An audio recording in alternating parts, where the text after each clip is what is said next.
사무엘상 16장입니다. 16장 14절에서 23절까지 말씀 우리 다 찾으신 줄 알고 한 절씩 교독하도록 하겠습니다.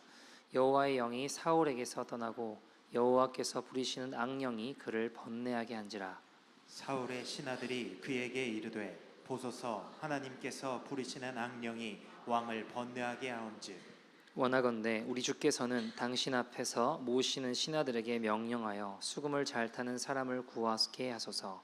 하나님께서 부리시는 악령이 왕에게 이를 때에 그가 손으로 타면 왕이 나으시리이다 하는지라. 사울이 신하에게 이르되 나를 위하여 잘 타는 사람을 구하여 내게로 데려오라 하니 소년 중 한 사람이 대답하여 이르되 내가 예루살렘 사람 이새의 아들을 본즉 수금을 탈 줄 알고 용기와 무용과 구변이 있는 준수한 자라. 여호와께서 그와 함께 계시더이다 하더라. 사울이 이에 전령들을 이새에게 보내어 이르되 양치는 내 아들 다윗을 내게로 보내라 하매 이새가 떡과 한 가죽 부대에 포도주와 염소 새끼를 나귀에 실리고 그의 아들 다윗을 시켜 사울에게 보내니 다윗이 사울에게 이르러 그 앞에 모셔 섬에 사울이 그를 크게 사랑하여 자기의 무기를 드는 자로 삼고 또 사울이 이새에게 사람을 보내어 이르되 원하건대 다윗을 내 앞에 모셔 서게 하라. 그가 내게 은총을 얻었느니라 하니라. 하나님께서 부리시는 악령이 사울에게서 이를 때에 다윗이 수금을 들고 와서 손으로 탄즉 사울이 상쾌하여 낫고 악령이 그에게서 떠나더라. 아멘. 하나님의 말씀입니다. 여러분, 제가 어릴 때 예수님을 믿고 신앙생활을 하면서 되게 이해가 되지 않았던 것 중에 하나가 뭐였냐면 이런 거였어요. 어떤 친구를 봤는데 그 친구가 정말 열심히 신앙생활을 하고 하나님 사랑해서 헌신하는 것 같아요. 아니, 헌신하는 거 맞아요. 그런데 어느 날 가만히 보면 이 친구가 나가 떨어져서 주님을 떠나고 방황하고 있고 이런 모습들을 제가 볼 때 이게 너무 이해가 안 되더라고요. 그러니까 그러면 그 친구가 했던 기도와 헌신과 이런 건 거짓이었나? 아니면 그런 척했던 건가? 근데 그렇게 말하기에는 너무 그 친구가 했던 말들, 기도들, 영혼을 위해 눈물 흘렸던 시간들 보면 이게 가짜다, 거짓이라고 말하기에는 너무 진지했고 진솔했고 전심인 게 느껴졌거든요. 그러니까 이해가 잘 되지 않았습니다. 뭐 예를 들면 제가 어릴 때 주님을 만나고 그 교회에 저보다 한 살 어린 동생이었는데 정말 열정과 헌신이 어마어마했습니다. 꽤 큰 교회였는데요. 교회가 유치부부터 뭐 노인대학 할 것 없이 모든 부서와 모든 기관에 이 친구가 다 들어가서 일하고 있었어요. 그게 현실적으로 불가능하고 말이 안 되거든요. 애기들 뭐 유치부, 뭐 유년부는 예를 들면 뭐 어하나부터 시작해서 뭐 어른들 성경대학부터 해가지고 모든 데 이 친구가 다 들어가 있고 거의 이 친구가 교회에 조금 과장되게 표현하면 이 친구가 없으면 교회가 안 들어간다 싶을 만큼 교회에 많이 헌신하는 친구였어요. 열정이 뛰어났고 정말 열심히 기도했고 영혼 구원을 위해 함께 전도했고 그랬거든요. 고등학교 때 고등학생들이 이제 학교마다 축제를 하거든요. 시기는 좀 다릅니다만 어쨌든 하면 제가 이제 같이 가자고 하면 늘 같이 와서 어느 학교든지 간에 같이 전도도 하러 다니고 뭐 그랬던 친구예요. 근데 어느 날 이제 저는 대학을 가면서 저는 이제 올라오게 되면서 그 친구는 대구에 남아 있었죠. 근데 그 친구는 어느 날 이렇게 들리는 이야기, 제가 함께 있지는 않으니까 들리는 이야기가 그 친구가 이제 그 아이가 이제 술 먹고 방황하고 주님 떠났다 뭐 이런 이야기를 들을 때 이게 도대체 뭘까 이런 게 이해가 안 되는 거예요.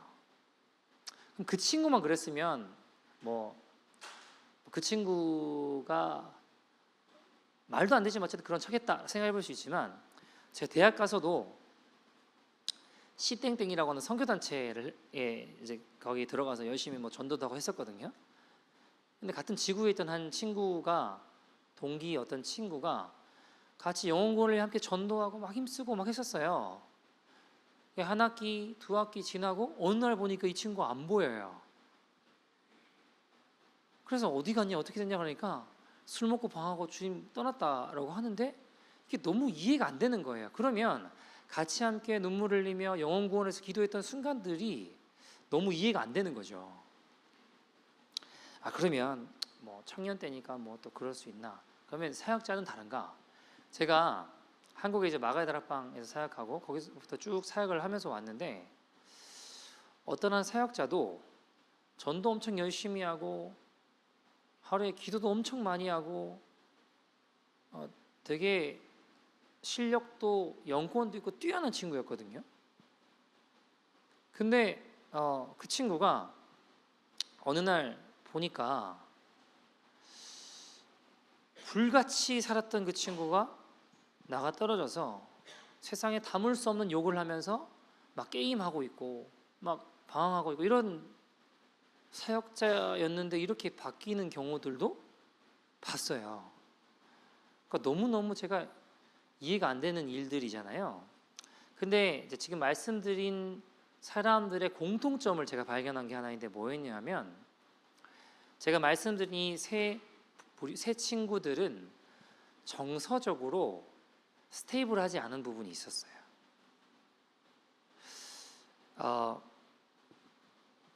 아니 어떻게 저렇게 불같이 신앙생활하다가 저런 열심이 없다 싶었는데 어느 날 교회도 주님도 떠나는 사람들의 공통점을 제가 발견했던 건 뭐였냐면 이게 정서가 불안정하다 보면 불같이 일어나기도 하는데요. 반대로 한순간에 이렇게 확 이 악영향을 끼쳐 떠나기도 하고 그런 것들이 있구나라는 생각들을 좀 해보게 되었던 것 같아요. 정서가 안정되지 못하면 쉽게 불안해지고 쉽게 염려와 걱정에 휩싸이기가 쉽습니다. 그러면 결국 그 불안정한 감정들, 불안과 염려와 걱정을 통해서 쉽게 사람을 오해하게 되고, 그러니까 사람뿐만 아니라 쉽게 모든 것들을 오해하고 의심하고 돌아서기가 쉽더라는 거예요. 보니까 이 언스테이블한 감정은 결국 불안과 염려와 걱정을 낳아요. 그리고 이것이 나아가서 그걸 그대로 방치해두면 묶임이 돼요. 영적인 어떤 결박들이 생깁니다. 거기서도 그냥 가만히 내버려두면 계속 거기에 휩싸이고 묶임들이 일어나다 보면 아무것도 할 수 없고 점점 거기서 못 헤어나오게 되는 일들이 있더라는 거였어요. 자, 여러분, 그러면 이제 이런 생각을 해보죠. 왜 우리에게 불안, 걱정, 염려 뭐 이런 거 왜 생길까요? 실제로 불안, 걱정, 염려는 가만히 있는데 이루어지진 않아요. 어떤 사건을 통해서건 아무튼 어떤 일, 어떤 우리가 예기치 않게 다가오는 또 예기치 못했던 걸 수 있지만 그런 걸 수도 있는 어떤 여러 가지 사건들을 통해서 그 문제에 대한 것들을 직면하게 되면서 파생돼서 일어나는 감정들, 또 상황, 이 마음들인 것 같아요. 근데 문제는 뭐냐면 여러분, 직면에는 그 상황이 해결된다고 해서 모든 게 근본적인 해결책이 되지는 않더라고요. 왜냐하면 보세요. 어떤 일을 통해 우리에게 불안, 염려, 걱정이 왔어요. 근데 그 불안한 현상을 이제 없어진다고 해서 모든 게 해결되느냐? 그럼 다른 비슷한 상황이나 현상들이 직면하게 하면 또 올 거 아니에요. 그러니까 그 현상을 모면한다고 해서 이게 근본적인 해결책이거나 모든 것이 변화되거나 하는 건 아닌 것 같더라고요. 우리가 요즘 살아가고 있는 시대적인 현상 중에 하나도 갈수록 이제 뭐 여러 가지 정신적으로 피폐고 병적인 어려움을 겪는 비율이 급격하게 증가하고 있습니다. 그래서 그래프 같은 것만 살펴봐도 우울증은 감기처럼 많아지고 있고요. 동반해서 강박증, 불안, 뭐 등등 이런 정서적인 어떤 결핍이나 정서적인 안정되지 못한 어떤 여러 가지 현상들 또 질병들 여러 가지 이런 것들이 과거에 비해 기하급수적으로 굉장히 많이 늘어나고 있어요. 근데 이상한 건 뭐냐면 먹고 살기는 더 좋아지거든요. 절대 나빠지지 않아요. 더 좋아지는데 이상하게 정서적으로는 더 불안한 행태들이 급격하게 많이 늘어나고 있다는 거예요. 이제 이런 이제 예를 들면 뭐 우울증, 강박증, 불안 뭐 이런 여러 가지 현상들은 정신적인 질환들은 특수한 사람에게만 나타나는 게 아니라 이제는 굉장히 일반적으로 많은 일이 감기처럼 일반적이다 할 만큼 굉장히 많은 사람들이 겪고 있는 시대이죠. 자, 문제는 뭐냐? 자, 이런 정신적이고 정서적인 어려움이 우리의 믿음 생활에도 영향을 미칠 수 있다라는 거예요. 어떤 한 친구가 제 아는 어떤 한 친구가 아이가 자라면서 부모님의 사랑을 많이 잘 공급받지 못했어요. 아버지가 바람을 펴서 이혼하게 되고 이제 엄마가 키우시게 됐는데 문제는 이제 엄마가 자녀들을 키우려고 하다 보니까 또 일도 하시고 뭐 이런 여러 가지 상황들 때문에 이제 어머니도 사실 그렇게 정서적으로 안정적인 분은 아니었어요. 그러니까 막 뭐 어떤 일 때문에 도망가기도 하고 피하기도 하고 숨고 여러 가지 아무튼 상황도 있었거든요. 이제 그런 상황 가운데 이 아이들이 자랐죠. 형제가 자랐어요. 근데 이제 이 아이들이 예수님을 믿게 되고 교회에 나와서 봉사도 하게 되고 많이 밝아지고 많이 좋아졌어요. 그래서 큰 애는 심지어 신학교도 갔어요. 신학교도 가고 자 어쨌든 이 아이가 어느 날 이제 어떤 사랑하는 자매를 만나게 되고 결혼을 하게 됐어요. 근데 얼마 지나지 않아 이상하죠. 그 아이가 아버지의 전처를 똑같이 바른 거예요. 그럼 이 친구가 하나님 만난 적이 없고 뭐 아주 그냥 근데 이 친구 예수도 믿고 많이 밝아지고 많이 바뀌고 많이 달라진 친구예요. 근데 이 친구가 어느 날 보니까 바람을 피고 결국 이혼하고 그 다음부터는 연락이 안 돼요. 연락을 해도 찾을 수가 없어요. 도망가고 숨고 결국 교회를 떠나더라고요. 내면이 불안한 거예요. 물론 뭐 100%다 그런 건 아닙니다만 대부분 경우 이게 굉장히 영향을 끼치는구나라는 생각들을 해보게 되더라고요. 100%는 아니에요. 근데 보면 많이 사랑받고 자란 이 아이들은 하나님에 대해서도 오해가 좀 적더라고요. 보니까. 근데 많이 싸우는 집에서 자란 아이들은 하나님에 대해서도 오해를 조금 더 쉽게 하는 경향들이 있더라고요. 그래서 그렇다 보니까 정서적인 어떤 불안들이 결국 신앙에 있어서도 영향을 미치고 그것이 온전히 잘 변화되고 해결되지 않으면 그게 신앙에 있어서도 좀 쉽게 무너지게 되는 어떤 형태들로 나타나게 되는 경우들이 의외로 꽤 많이 있더라고요. 근데 여러분 그러면 대부분 그러니까 많은 분들은 정서적인 결핍이나 어려움들을 다 겪으면서 자라요. 그럼 그게 꼭 안 좋은 거냐? 그렇진 않아요. 반대로 그런 어떤 결핍과 어려움이 있는 친구들은 영적인 어떤 이런 그 돌파하는 어떤 힘 이런 것들이 또 더 정서적으로 안정적인 친구들보다 그런 한방인 어떤 영적인 에너지들을 이렇게 공급받아서 이렇게 나아가게 하는 그런 그런 또 사역들 그런 일들을 더 잘 감당할 수 있기도 해요. 자 어쨌든 정서적인 결핍이 하나님에 대해서 쉽게 오해하게 될 수 있다고 했잖아요.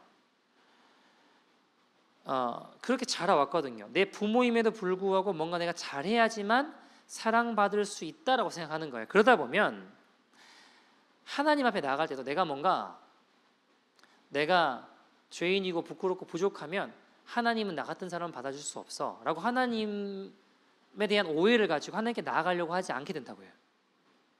그런 게 있어요. 값을 뭔가 치러야 될 것 같고, 뭔가 지금 내가 이게 세상의 원리인데 하나님을 대할 때도 이런 오해들이 생겨요. 왜 그런가 보면 많은 경우 예를 들면 이런 거예요. 부모님이 내가 시험 100점 받으면 막 좋아하고 70점 받으면 어떻게 해요? 맞는 거예요. 혼나거나. 이제 그러니까 뭔가 내가 100점 맞아야지만 기쁨을 받을 수 있고 사랑을 받을 수 있어라는 무의식 중에 뭔가 그런 생각들, 가치들이 형성이 자꾸 되는 거예요. 그러면 하나님께 나아갈 때도 뭔가 내가 탕자가 여러분 탕자가 아버지께 돌아갈 때 옷 한 벌 해서 갔나요? 뭔가 아버지 그래도 선물 하나 해야지 그러면서 구두라도 하나 삐쩍번쩍한 거 하나 만들어가지고 이거라도 있어야지 아버지가 날 받아주시겠지 하고 갔나요? 그러지 않아요, 그죠? 중요한 건 뭐예요? 돌이켜서 나아가는 게 중요한 거거든요. 하나님께 나가면 살 수 있어요. 무슨 죄인이냐가 중요한 게 아니라 하나님께 나아가야 살아요. 근데 문제는 내 꼬라지를 보니까 이게 나아갈 수 없을 것 같아 라는 생각으로 자꾸 이렇게 주저앉게 된다고요. 내면에 자꾸 그런 마음들이 자꾸 생기게 되는 거죠. 그게 다 이런 정서적인 결핍들, 결함들과 연관이 있더라고요. 어릴 때 부모님의 불화 때문에 내면이 불안, 염려, 걱정 이런 게 자꾸 자리매김하면서 괜찮은 듯 하지만 어떤 상황과 조건이 딱 맞아떨어지면 그게 막 발동을 한다거나 이런 일들이 의외로 많이 있더라고요. 자, 근데 여러분 그러면 이 우리 마음을 불안하게 하는 이런 결핍되게 하는 것의 원인은 뭘까요? 그 원인은 두려움이에요. 두려움으로부터 이제 이런 것들이 오더라고요. 두려움 때문에 불안이 오더라고요. 그죠?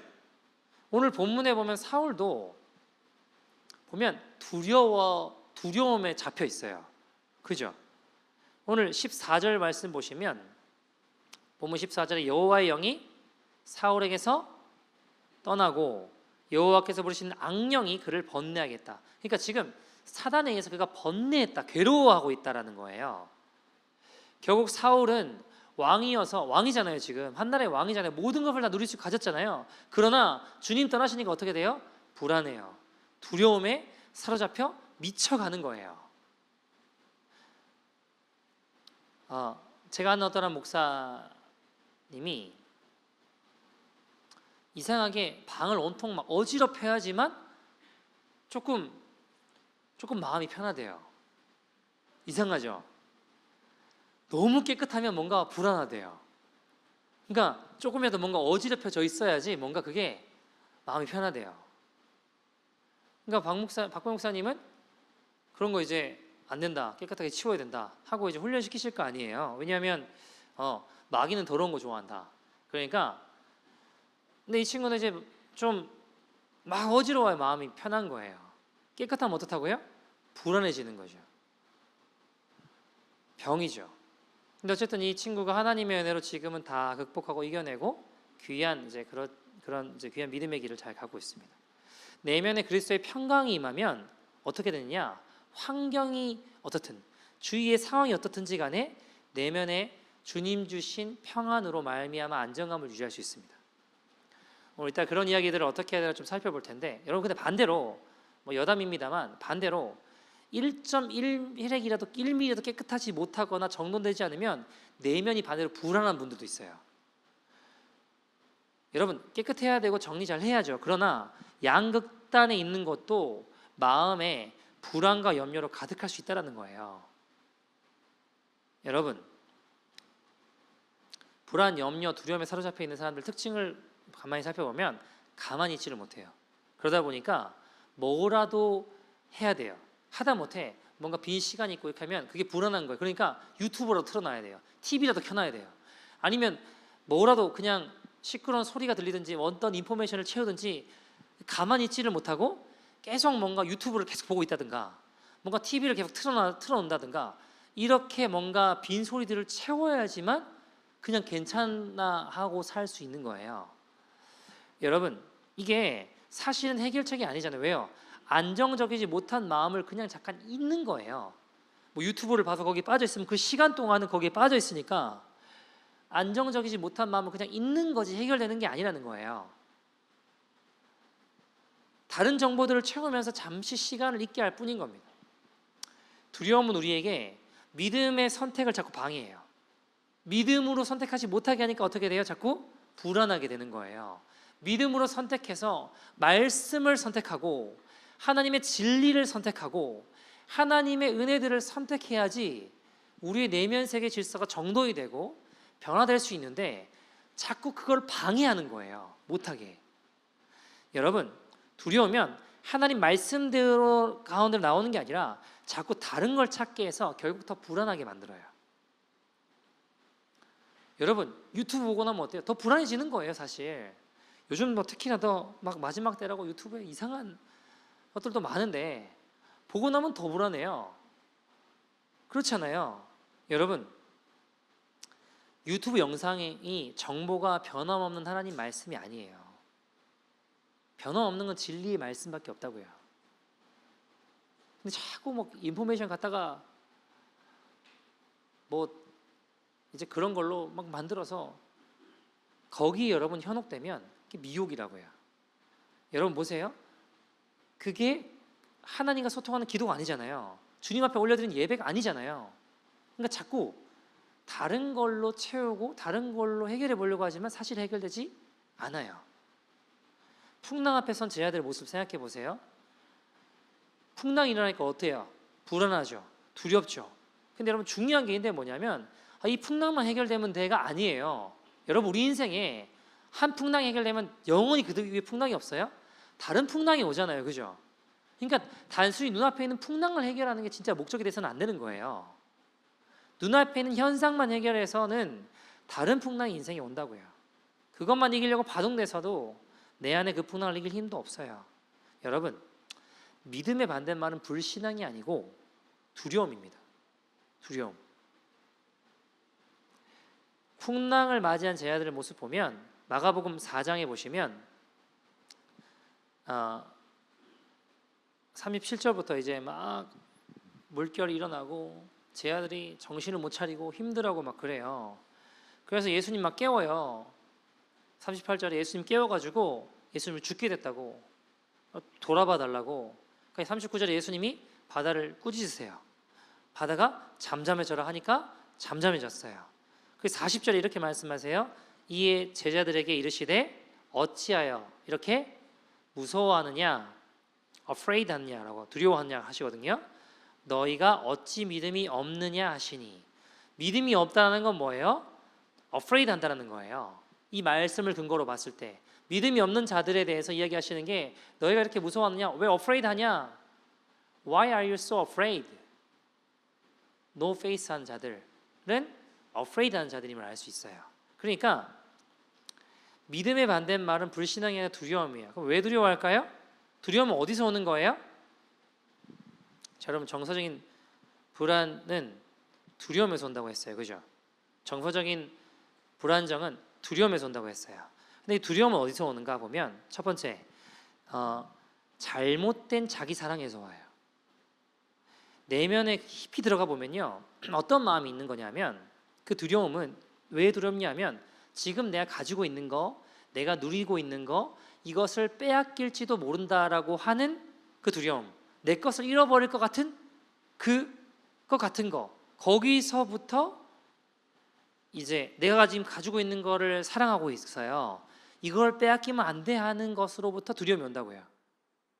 여러분, 오늘 본문에 사울이 등장하고 다윗이 등장하죠. 처음에는 사울이 다윗에게 도움을 받잖아요. 시간이 지나면서 다윗이 장군이 되고 골리앗 쓰러뜨리고 가는 데마다 승리하고 블레셋을 쳐부르쓰고 하니까 아이들이 그냥 아이들이 하는 노래, 아이들이 하는 소리예요. 귀담아 들을 필요도 없어요. 근데 아이들이 뭐라고 해요? 사울이 죽인 자는 천천히요, 다윗이 죽인 자는 만만이다. 그러니까 어때요? 두려워지기 시작해요. 왜요? 내가 내 권리, 내 왕권, 내가 누리고 있는 것을 다윗에게 뺏길까 봐. 그러니까 지금 내가 가지고 있는 걸 사랑하고 있는 이 잘못된 자기 사랑이에요. 내가 누리고 있는 것을 사랑하고 있는 잘못된 자기 애.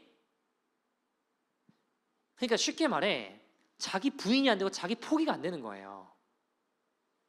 예수님 따르려면 자기를 부인하고 주님 따라가야 되는데 자기를 포기하고 자기를 부인하는 게 안 되는 거죠. 왜요? 내가 지금 누리고 있고 붙잡고 있는 것을 빼앗길지도 모른다고 하는 이것을 사랑하고 있는 잘못된 자기 사랑 때문에. 두 번째, 두려움은 어디서 오나? 과거의 어떤 실패, 상처, 어떤 아픔, 그게 또다시 일어날까 봐 하는 데서부터 와요. 두려워져요. 그러니까 상처받은 거, 또 실패했던 거, 그게 내 인생에 또 펼쳐지면 어떨까, 또 경험하면 어떡할까 하는 두려움이 일어날 수 있다고요. 그죠?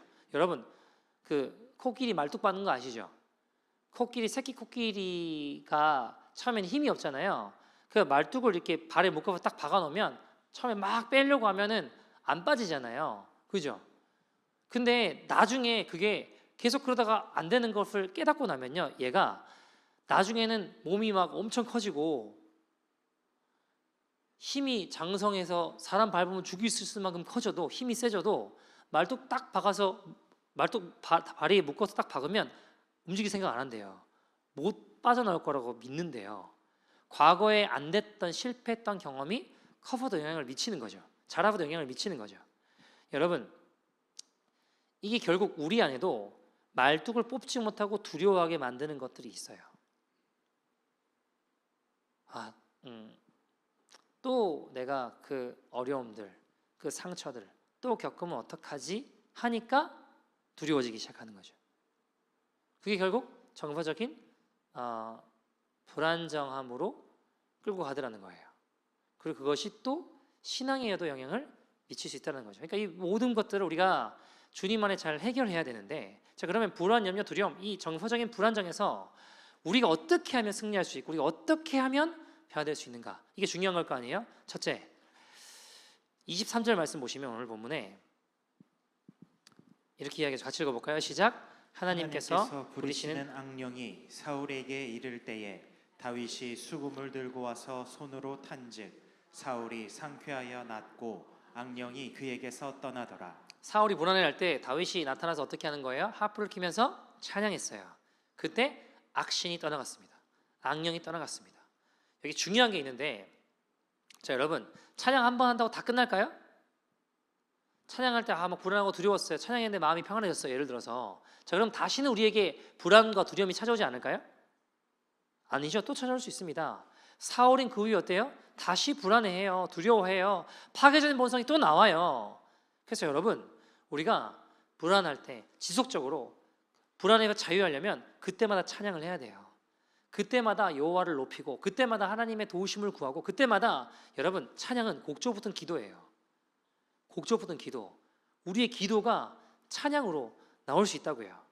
여러분, 우리가 예배하고 기도할 때 주님 일하시죠. 그러나 그 일하심을 경험하고 나면 다시는 우리 인생의 두려움과 걱정과 염려와 불안과 없을까요? 또 일어날 수 있죠. 사단이 다시 우리의 마음에 엄습할 때 어떻게 해야 돼요? 내가 그때마다 찬양하고 주님의 사랑과 은혜를 노래해야 됩니다. 주님 안에 거할 때 우리 안에 불안, 염려, 두려움은 떠나갈 줄 믿습니다. 시편 42편 5절에 다윗이 이런 고백을 하죠. 같이 읽어볼까요? 시작. 내 영혼아, 내가 어찌하여 낙심하며 어찌하여 내 속에서 불안해하는가? 너는 하나님께 소망을 두라. 그가 나타나 도우심으로 말미암아 내가 여전히 찬송하리로다. 아멘. 내 영혼아, 어찌하여 두려워하며 어찌하여 불안해하는가? 어떻게 하래요? 이렇게 소망을 두고 나타나서 좌장이 뭐라고 해요? 내가 여전히 찬송하리로다. 내가 여전히 찬송하리로다. 두려움이 올 때 그 두려움이 사라질 때까지 찬송해 보십시오. 주님의 일하심을 경험할 수 있다라는 겁니다. 여러분, 찬양에는 하나님의 능력이 있습니다. 왜요? 우리를 창조하신 목적도 주님을 찬송케 하려고 하셨어요. 이사야 43장 21절에 보시면 이 백성은 내가 나를 위하여 지었나니 왜요? 나를 찬송하게 하렴이라. 우리가 지어진 목적이 주님을 찬양하고 찬송하고 예배하기 위함이다 라고 성경은 이야기하고 있다는 겁니다. 자, 여러분, 바울과 실라가 복음을 전하다가 감옥에 갇히게 됐습니다. 매를 맞고 지하 감옥에 갇혔어요. 얼마나 두렵겠습니까? 얼마든지 여러분 상황상 불안과 두려움과 걱정, 염려가 엄습해 오신 상황 아닌가요? 언제 잡혀 죽을지, 야, 오늘 무진장 두들겨 맞았는데 내일 더 두들겨 맞다 죽을 수도 있겠다 이런 생각 할 수 있잖아요. 근데 여러분 그때 뭐 했어요? 찬송했어요.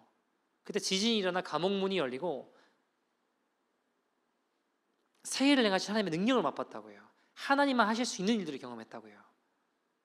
여러분 하나님께서 우리에게 찬양을 주신 것은 하나님을 높이기 위함인 것도 맞아요. 그러나 동시에 이 세상을 살아가며 세상을 이기는 비밀이 찬양 가운데 있기 때문입니다.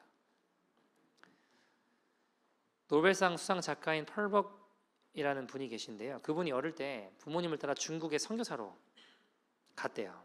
한 번은 어머니인 캐롤라인이 남편이 전도여행을 떠나는 상황에 아이들 셋만 데리고 있는 상황이죠. 저녁 무렵 창가에 바느질하고 있는데 밖에 중국 사람들이 이야기하는 것이 들려요. 그 내용인즉 뭐냐? 지금 온 동네가 가뭄으로 비가 오지 않아서 먹을 것이 없고 힘든 상황인데 이게 모두 다 저 서양에서 온 귀신 놈들 때문이다. 이렇게 된 거예요. 오늘 밤에 저놈들을 죽이자. 이렇게 된 거예요. 남편은 전도여행 가서 없어요. 애들하고 엄마만 집에 있는 상황이에요. 얼마나 두렵겠습니까? 못 알아들었으면 모르고 살았을 텐데 알아들어 버리니까 오늘 밤에 우리가 죽을 수도 있겠구나 생각이 들잖아요. 어떻게 해야 돼요? 기도하죠. 불안한 마음이 엄습하죠. 골방 들어서 기도했습니다. 하나님께서 용기와 지혜를 주셔서 이제 밤이 깊어지니까 중국인들이 들이닥쳤습니다. 근데 캐롤라인은 이 사람들이 올 걸 알고 있잖아요. 손님 맞을 준비를 하고 다가를 먼저 내는 거예요. 이거 드시라고. 그리고 그걸 먹고 난 다음에 먹은 동시에 캐롤라인이 오르간에 앉아서 중국어 찬송을 부르기 시작했어요. 그들이 알아들 수 있는 중국어 찬송을 막 불렀대요. 찬송이 쫙 불려지고 끝나니까 방안이 조용해지면서 신기하게 그 중국인들이 서로를 마주보면서 멋져가다가 그냥 하나둘씩 돌아가게 되었답니다. 놀라운 일이죠. 여러분 찬송 중에 주님이 임하신다라고 약속하셨어요. 이 시편 22편 3절 보시면 자 보세요. 이스라엘의 찬송 중에 계시는 주여 주는 거룩하시니다. 주님이 어디에 거하신다고요? 계신다고요? 찬송 중에. 우리의 찬송 중에 주님이 거하신다 약속하셨다고요. 우리의 모든 불안과 염려와 두려움, 정서적인 불안전함이 찬송 중에 주님의 임하심으로 주님과 연합하여 온전해지는 저와 여러분 되기를 소원합니다.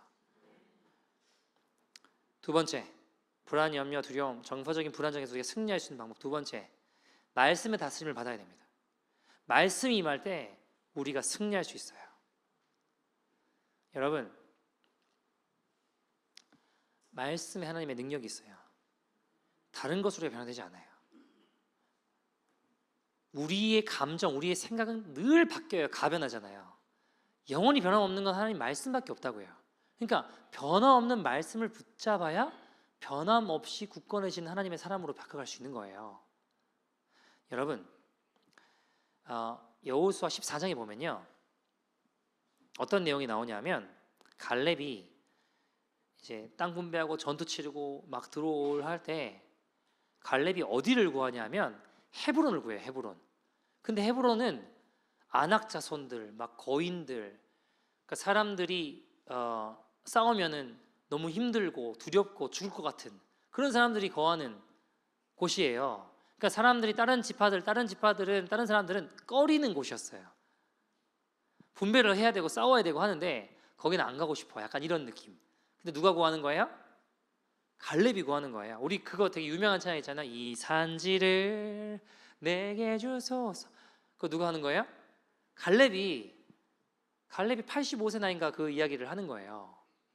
근데 여러분 4장에 12절부터 15절 말씀 보시면 어떤 내용이 나오냐면 갈렙이 아주 험악한 헤브론 산지 달라고, 이 산지를 달라고 하는 장면이에요. 현실적으로 현상적으로 보면 거기는 아니에요. 다들 두려워해요. 두려움이 엄습해요. 거기 간다 생각하면 아이고 무섭다, 두렵다, 약간 이런 상황이라고요. 12절 보시면 거기는 거기 보시면 뭐라고 되어 있냐면 거기에 누가 있대요? 아낙 자손들이 있다. 그죠? 그러니까 아낙 사람이 있고 그 성읍들은 크고 견고하대요. 15절에 헤브론에 아낙 사람들이 있는데 가장 큰 사람들이라고 이야기해요. 헤브론 땅이 산이니까 쓸모 있는 땅도 아니에요. 그죠? 이거 뭐 어떻게 잘 쓸 수 있는 땅도 아니에요. 무서워요. 무서운 거인들이에요. 아낙 자손들이 있는 곳이에요. 거기를 정복하겠다, 거기를 달라? 현실적으로 보면 바보 같은 짓이에요. 근데 거기 뭐가 좋다고 죽고 싶어서 거기를 달라고 그럴까요? 네요. 갈렙은 약속의 말씀을 믿었어요. 말씀을 쫓아 행했다고요. 그러니까 두려움을 이겨 승리하게 되는 거예요. 여러분 보세요. 12절 보시면 그날에 여호와께서 말씀하신 이 산지를 지금 내게 주셔서 당신도 그날에 들으셨거니와 뭘 들었대요? 그곳에는 아낙 사람이 있고 성읍들은 크고 견고할지라도 여호와께서 나와 함께 하시면 내가 여호와께서 말씀하신 대로 그들을 쫓아낸다. 무슨 말인가요? 주님 말씀하셨다는 거예요. 여호와께서 함께 하시면 주님의 말씀대로 그들을 쫓아낼 것입니다 라고 이야기하고 있는 거예요. 그는 지금 상황을 보고 그의 걸음을 판단하는 게 아니라 말씀을 보고 상황은 거기로 나가면 두려워요. 무서워요. 죽을 것 같아요. 근데 말씀대로 이루어진다 라고 한다면 그 땅 가운데 우리가 그들을 쫓아내고 승리할 것이다 라고 하는 거예요. 자, 그러면 한번 생각해 봐야 될 게 굳이 왜 거기를 아무도 안 가려고 하는데 거기를 왜 헤브론을 달라고 했을까? 갈렙이 아무도 안 가려고 하니까 오기가 생겨가지고 그래서 나라도 가야겠다 그런 거예요? 희생정신이 투철해서? 여러분 여호수아 14장 14절 말씀 보시면 갈렙이 어디 사람이라고 나와요? 그니스 사람. 그니스 사람은 가나안의 7 족속 중에 하나예요. 다시 말해 갈렙은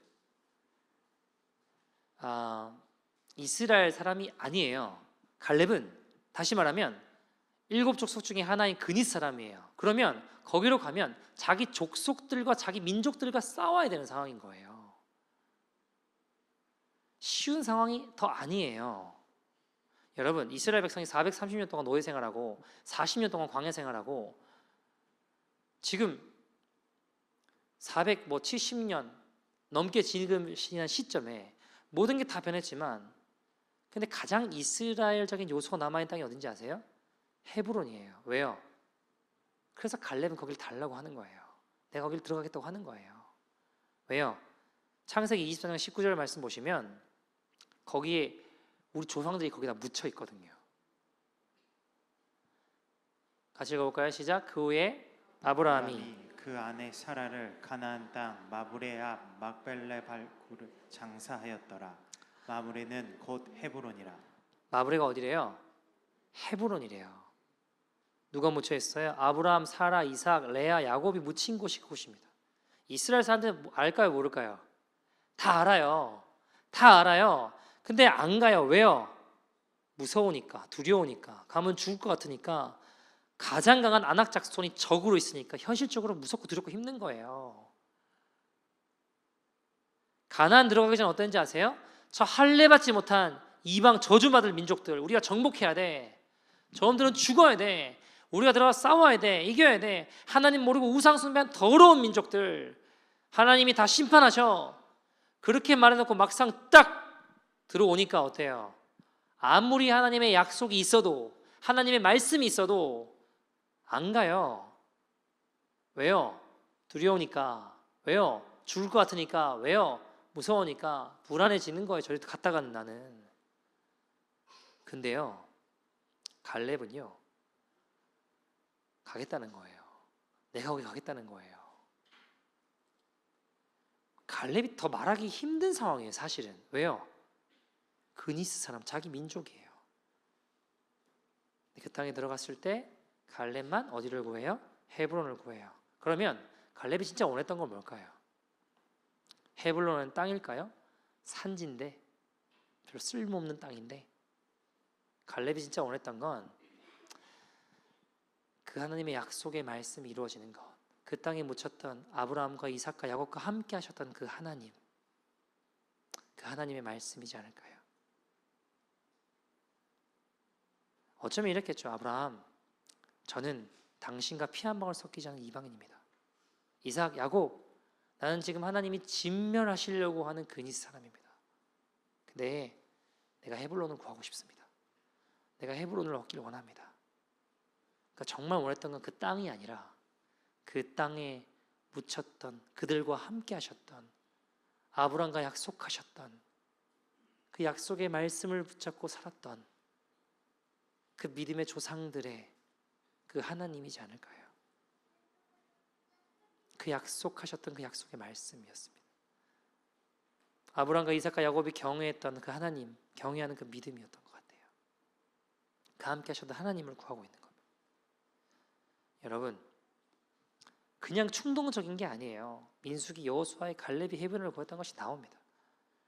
현실의 벽이 아무리 높고 두터워도, 두려워도, 죽을 것 같아도 말씀을 믿는 믿음으로 나아가는 거예요. 여러분, 그때 갈렙을 통해 그 두려운 헤브론 땅이 정복되는 것입니다. 사랑하는 여러분, 우리 대부분 정서적으로 어려운 상황 겪으면 살아온 이들이 많죠. 불행하다 여기죠. 근데 여러분, 우리가 말씀 붙잡고 나아갈 때 하나님 우리 인생 가운데 새 일을 행하시고 우리를 변화시키세요. 저는요, 어릴 때 아시겠지만 동생이 많이 아팠습니다. 어머니는 병원에 계시고 동생이나 병원에 있고, 아버지는 계속 사업이 계속 부도나고 뱅크럽하고 집이 망하니까 부모님과 같이 있을 수 있는 시간이 잘 없었어요. 어릴 때부터.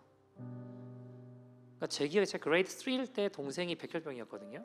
그때부터 어머니는 병원에 가야지만 제가 볼 수 있었고, 근데 병원은 뭐 버스 타고 가야 되는데 제가 혼자 뭐 어떻게 갈 수 없잖아요.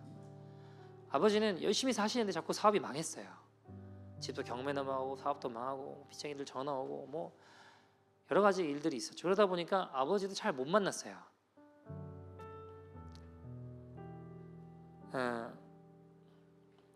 어머니랑 아버지랑 가끔씩 이제 뭐 병원이 됐건 어디가 됐건 만나면 자꾸 싸우세요. 왜 싸울까요? 돈 때문에. 뭐 병원비가 됐건 뭐 살아야 되는데 어쨌든 여러 가지 돈 때문에 자꾸 싸우세요.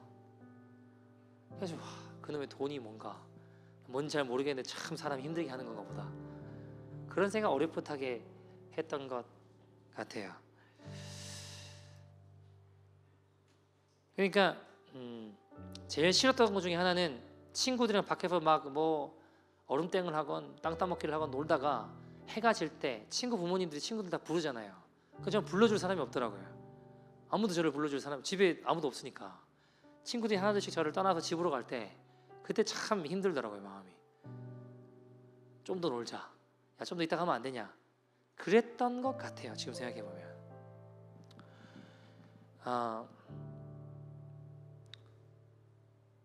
어머니가 제일 이제 속상하셨던 말 중에 하나는, 제가 어릴 때 이제 버릇 없다는 소리를 듣거나 밥상머리 교육이 안 됐다는 이야기를 듣고 제일 힘들어하셨던 것 같아요. 반대로 제 입장에서 제일 힘들 때는 제가 조금 학교에서 말썽을 많이 부렸는데 선생님이 부모님 모시고 오라고 할 때 만날 수가 있어야지 뭐 어떻게 모시고 오든가 하는데 만날 수가 없는데, 집에 가도 엄마도 없고 아빠도 만날 수가 없는데 그 다음 나가서 안 모시고 왔다가 또 혼나고, 그러니까 이게 자꾸 반복이 되니까 힘들더라고요 되게.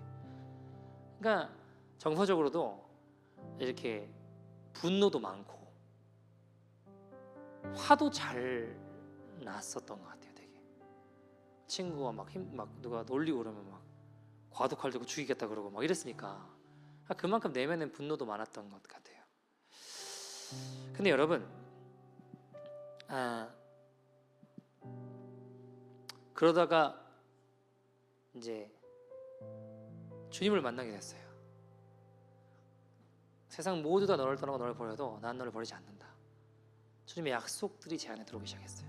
물론 그 이후에 제가 엎어지고 넘어지고 좌절하고 실패하고 부끄러운 시간들 많이 있었습니다. 근데요, 여러분, 저를 포기할 수 없는 것은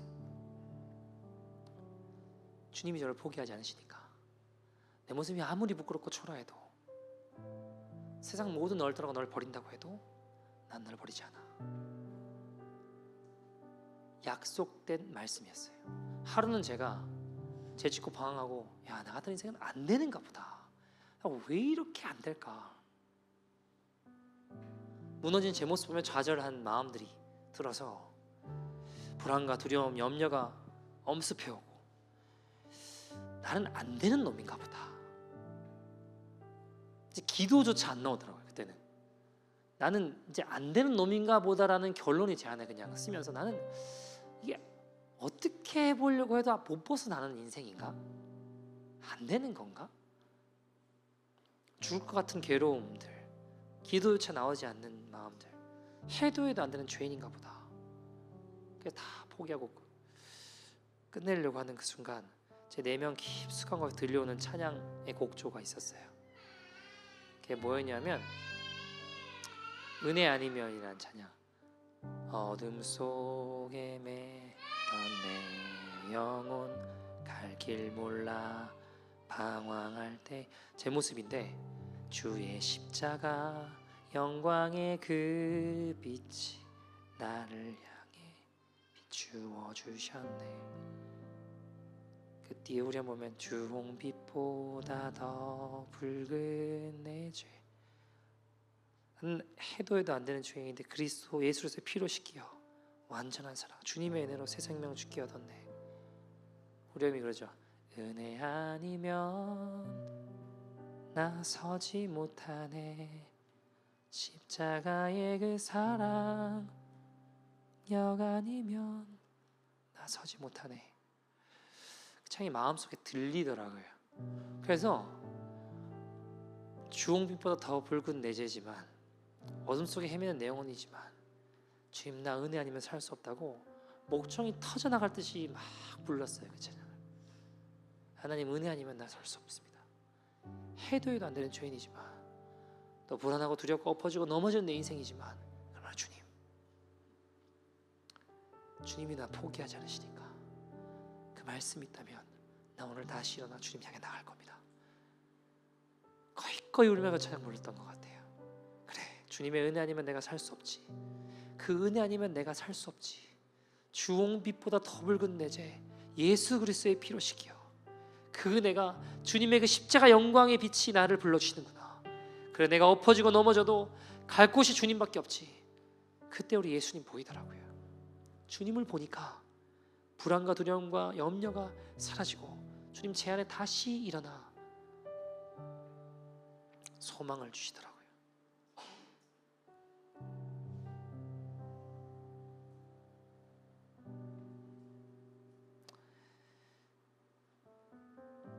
여러분 우리의 말씀이 우리를 살립니다. 우리 그 은혜 가운데 거할 수 있는 믿음의 인생 되었으면 좋겠습니다. 우리 데살로니가전서 마지막 5장 23절 이렇게 이야기합니다. 같이 한번 읽어볼까요? 시작. 평강의 하나님이 친히 너희를 온전히 거룩하게 하시고 또 너희의 온 영과 혼과 몸이 우리 주 예수 그리스도께서 강림하실 때에 흠없게 보존되기를 원하노라. 아멘.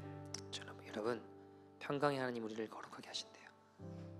신약 성경 보면 평화의 하나님이 친히 여러분을 완전히 거룩하게 해주시고 우리 주 예수께서 오실 때에 그 주님 다시 오실 그때 여러분의 영과 혼과 몸을 흠이 없이 완전하게 지켜주신다고 이야기하고 있습니다. 여러분 말씀이 우리를 살립니다. 주님 다시 오실 때 하나님께 우리의 영과 몸과 영혼을 흠없이 온전히 지키게 하실 것입니다. 말씀 신뢰하고 바라볼 때 우리 안의 모든 불안과 두려움은 떠나갈 줄 믿습니다. 사랑하는 여러분, 우리 아무리 엎어지고 넘어져도 주님 떠나 살 수 있습니까? 없지 않습니까? 불안하고 두려울 때, 우울할 때, 기도조차 나오지 않을 때 있습니다. 여러분 찬송하십시오. 찬양합시다. 말씀 신뢰합시다.